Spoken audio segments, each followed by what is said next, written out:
नमस्कार. मी डॉक्टर प्रशांत झेंडे, स्त्रीरोग शास्त्रतज्ञ, वंध्यत्व निवारण तज्ञ, एंडोस्कोपिक लॅप्रोस्कोपिक सर्जन, अहमदनगर. आज आपण एक खूप कॉमन कंडिशन, जी सोनोग्राफीत आपण काही वेळेला ओव्हर डायग्नोज म्हणा किंवा इन्सिडेंटल फाइंडिंग म्हणा, तिचे नाव आहे ओव्हेरियन हिमोरेजिक सिस्ट. तिच्याबद्दल आपण आज बोलणार आहोत. हिमोरेजिक ओव्हेरियन सिस्ट म्हणजे नेमके काय? कारण कुठली गाठ पेशंटच्या पोटात म्हणली की पेशंटच्या पोटात गोळा येतो आणि पेशंट लगेच धावत पळत डॉक्टरकडे जातो. बऱ्याच वेळा ह्या गाठी ह्या इन्सिडेंटल फाइंडिंग म्हणतात, म्हणजे दुसऱ्या कुठल्या कारणासाठी सोनोग्राफी केली आणि ती गाठ दिसून आली असे होते. त्यामुळे ह्या गोष्टीबद्दल आपण आज उहापोह करणार आहोत. तर आपण जाणून घेऊया हिमोरेजिक ओव्हेरियन सिस्ट म्हणजे नेमके काय. जनरली काय असतं, चाइल्ड बेरिंग एजमध्ये प्रत्येक महिन्याला स्त्री बीज तयार होत असते. स्त्रीची मासिक पाळी ही नियमित असते.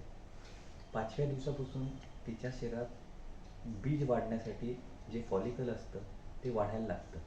7व्या-8व्या दिवशी जे डॉमिनंट फॉलिकल वाढून त्याचं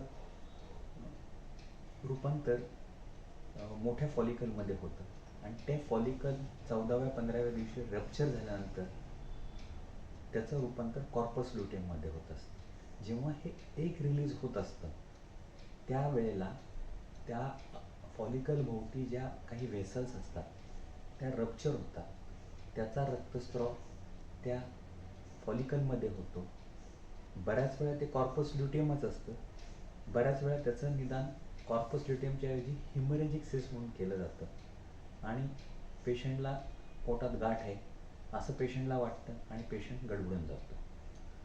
तर मित्रांनो, मला सांगायचं आहे की ह्या गोष्टी खूप कॉमन आहे, म्हणजे ही फिजिओलॉजिकल गोष्ट आहे. म्हणजे प्रत्येक महिन्याला स्त्रीला पाळी येणार, पाळीमध्ये तिची बीज निर्मिती होणार, बीज बाहेर पडणार, त्याचं कॉर्पस ल्युटेम होणार. तुम्ही त्या काळात जर का पेशंटची सोनोग्राफी केली तर बऱ्याच पेशंटला कॉर्पस ल्युटेम किंवा हिमोरेजिक सिस्ट असं लेबल केलं जात असतं. तर तो पेशंट नंतर त्या रिपोर्टला घाबरून जातो आणि डॉक्टरांकडे पळत येतो. तर मला सांगायचा मुद्दा आहे की हिमोरेजिक सिस्ट आपण आता फिजिओलॉजी बघितली, तर त्याची आपण लक्षणं बघूया. लक्षणं काय, मी तुम्हाला पहिल्यांदाच सांगितलं की इन्सिडेंटल फाइंडिंग म्हणजे पेशंटला काही कंप्लेंट नाही, पेशंटने दुसऱ्या काही कारणासाठी सोनोग्राफी केली की वरच्या भागात तिच्या पोटात दुखतंय, त्याने ॲबडॉमिनोपेल्विक सोनोग्राफी केली, त्यात त्याचं निदान झालं आहे. जर का पेशंटला कुठलीही कंप्लेंट नसेल तर पेशंटला कुठल्याही ट्रीटमेंटची गरज नसते. पण काही वेळेला पेशंटला पेन असेल, लोअर ॲबडॉमिनल पेन बऱ्याच वेळा पेशंटला होते. आता ह्या पेशंटला लोअर ॲबडॉमिनल पेन का होते हे मी तुम्हाला समजून सांगतो.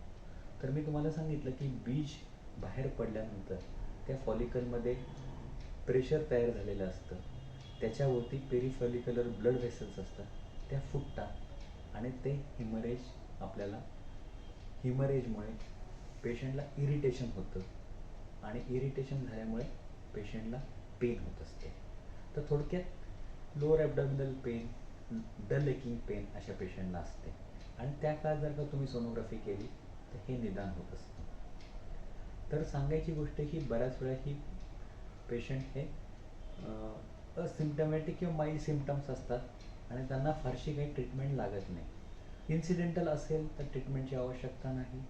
जर का त्यांना थोड्याफार प्रमाणात पेन असेल तर आपल्याला ॲनाल्जेसिक देता येतं. तर पेशंटनी अशावेळी 100% गायनेकोलॉजिस्टला दाखवणं गरजेचं आहे. ते क्लिनिकल एक्झामिनेशन करतील, परवजानल एक्झामिनेशन करतील आणि डायग्नोज कन्फर्म होऊन जाईल तुमचे.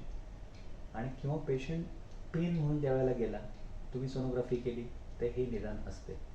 तर थोडक्यात तुम्हाला माइल्ड ॲनाल्जेसिक किंवा अशा गोष्टी पेन किलर लागतात 2-3 दिवस, 4-5 दिवस. आता हे बरे कधी होतात, जनरली ह्या 1.5-2 महिन्यात पुढच्या सायकलपर्यंत बऱ्या होत असतात. त्यांची साईज नेहमी 3-4 सेंटीमीटर, 2-4 सेंटीमीटर, 5 सेंटीमीटर एवढीच असते. पण त्यांची साईज खूप मोठ्या प्रमाणात असेल तर आपल्याला मात्र लक्ष घालावं लागतं. जेव्हा त्या 8 ते 10 सेंटीमीटर असतात तेव्हा मात्र तुम्हाला ॲलर्ट व्हावं लागतं. ही खूप रेअर आहे की 8 ते 10 सेंटीमीटर हेमरेजिक सिस्ट असणं. तर त्यावेळेला त्या पेशंटला पेन खूप होईल. त्याच्याबरोबर असोसिएटेड पेशंटला जर का टॉर्शन झाले तर त्यांना नॉशिया व्हॉमिटिंग होईल, खूप तीव्रतेची पेन होईल आणि अशा वेळी पेशंटला मात्र डॉक्टरांना कन्सल्ट करणं गरजेचं असतं. पेशंटनी डॉक्टरांना कन्सल्ट केलं ते निदान आपल्याला हिमरेजिक सिस्ट विथ टॉर्शन आहे असं होतं आणि त्याला सोनोग्राफीवर आपल्याला ह्या गोष्टी दिसून येतात. काही वेळेला टॉर्शन आपल्याला सोनोग्राफी कळेलच अशातला भाग नसतो. आता आपण जाणून घ्या अशा पेशंटला टॉर्शन का होतं.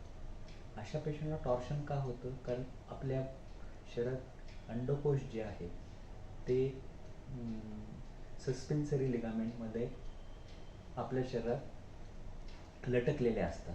त्यातून ब्लड वेसल्स ओव्हरीला जातात आणि त्याची साईज मोठी झाल्यामुळे त्याला ट्विस्ट बसतो आणि त्याचा ब्लड सप्लाय कट होतो आणि त्या पेशंटला नेक्रॉसिस वगैरे होण्याची शक्यता असते टॉर्शनमध्ये. ॲक्च्युली ही खूप रेअर कंडिशन आहे, पण तिचं निदान होणं गरजेचं आहे. तर अशा वेळी आपल्याला मात्र पेशंटला ॲडमिट करून त्याला सर्जिकल उपचार लागू शकतात.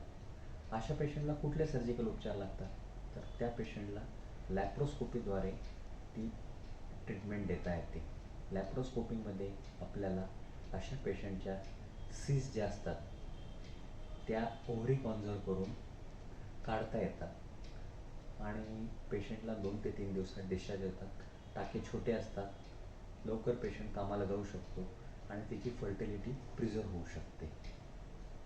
सर्वात महत्त्वाची गोष्ट आहे की जर का एखाद्या पेशंटला रिपीटेड ओव्हेरियन हिमरेजिक सिस्ट असतील तर दुसरं निदान नाही ना, ह्या गोष्टी दुसऱ्या काही कंडिशन नाही ना आपल्याला बघावं लागतात.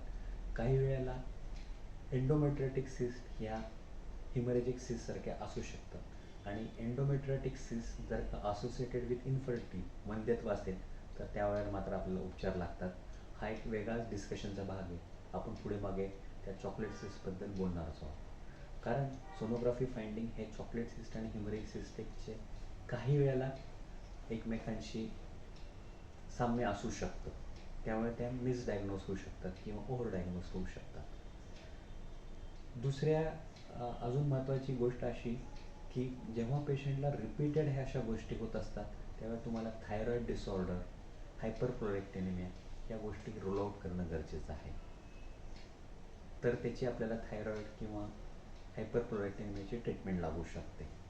अजून एक महत्त्वाचा मुद्दा, जर का एखादी पेशंट प्युबर्टल एजमध्ये आहे आणि तिला रिपीटेड हिमरेजिक सिस्ट असेल तर त्यावेळेला तिला कोअग्युलेशन डिसऑर्डर नाही ना, ह्या गोष्टी महत्त्वाच्या आहेत. ॲक्च्युली प्युबर्टल एजमध्ये हिमरेजिक सिस्ट आणि असेल तर ती तुम्हाला त्या कोअग्युलोपॅथीचं निदान होऊ शकतं. It could be a diagnostic factor to diagnose that coagulation disorder.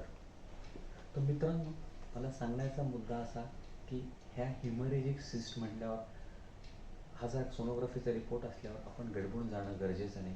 तुमच्या डॉक्टरला दाखवा. त्या इन्सिडेंटल फाइंडिंग असेल तर कुठलीही ट्रीटमेंट लागत नाही, त्या 1-2 महिन्यात रिझॉल्व होतात. पण जर का ह्या सिस्ट मोठ्या असतील, परसिस्टंट असतील तर अजून कुठल्या निदान नाही ह्या गोष्टी कळणं महत्त्वाचं असतं. 95 ते 98% केसमध्ये त्यांना कुठलीही ट्रीटमेंट लागत नाही किंवा माइल्ड फॉर्म ऑफ ॲनाल्जेसिक लागू शकतं आणि पेशंट बरा होऊ शकतो. पण त्यात दुसऱ्या कुठल्या कंडिशन नाही ना, त्या खूप मोठ्या होत नाही ना, या गोष्टी आपल्याला बघणं गरजेचं आहे. पण आपल्याला वाटलं की खूप पेन आहे, त्या मोठ्या होतात, तर पेशंटला डॉक्टरांकडे जाणं गरजेचं असतं, ॲडमिट करणं गरजेचं असतं आणि पुढील उपचार लागतात. पण ही खूप रेअर कंडिशन आहे. बऱ्याचदा आपल्याला त्यांना साध्या ट्रीटमेंटने त्या बऱ्या होऊ शकतात. धन्यवाद.